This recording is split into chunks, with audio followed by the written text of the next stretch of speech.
കൊച്ചിയിൽ നടിയെ ആക്രമിച്ച സംഭവത്തിൽ മുഖ്യപ്രതി പൾസർ സുനിക്കൊപ്പം ആദ്യാവസാനം താനും ഉണ്ടായിരുന്നതായി പാലക്കാട് നിന്നും പിടിയിലായ മണികണ്ഠൻ പറഞ്ഞു. തിങ്കളാഴ്ച വൈകിട്ട് പിടിയിലായ മണികണ്ഠനിൽ നിന്ന് കൂടുതൽ വിവരങ്ങൾ പോലീസ് ശേഖരിച്ചു വരികയാണ്. കൃത്യം നടത്തിയ ശേഷം മണികണ്ഠനും പൾസർ സുനിയും ബിജീഷും ആലപ്പുഴയിലേക്ക് പോയതായി മണികണ്ഠൻ പറഞ്ഞു. തുടർന്ന് കായംകുളത്തെത്തി ഒരു പണമിടപാട് സ്ഥാപനത്തിൽ സുനി മാല പണയം വെച്ചു. ഇവിടെ നിന്നും ടാക്സികളിൽ മാറി മാറി കയറിയാണ് കോയമ്പത്തൂർ വരെ എത്തിയത്. കൃത്യം ആസൂത്രണം ചെയ്തത് പൾസർ സുനി ഒറ്റയ്ക്കാണെന്നും കാറിൽ കയറിയപ്പോഴാണ് നടിയെ ആക്രമിക്കാനാണെന്ന് മനസ്സിലായതെന്നും മണികണ്ഠൻ വെളിപ്പെടുത്തി. നടിയെ ഉപദ്രവിച്ചത് സുനിൽ ഒറ്റയ്ക്കാണെന്നും മണികണ്ഠൻ പറഞ്ഞു. മണികണ്ഠനെ പിടികൂടിയാൽ സുനിയിലേക്ക് എളുപ്പം എത്താൻ കഴിയുമെന്നാണ് പോലീസ് കരുതിയിരുന്നത്.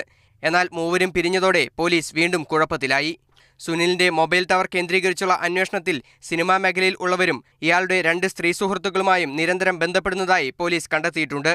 കേരളത്തിന് പുറത്തേക്കും അന്വേഷണം വ്യാപിപ്പിച്ച് മുഖ്യപ്രതിയായ പൾസർ സുനിയെ എത്രയും പെട്ടെന്ന് വലയിലാക്കാനുള്ള തീവ്ര ശ്രമത്തിലാണ് പോലീസ്.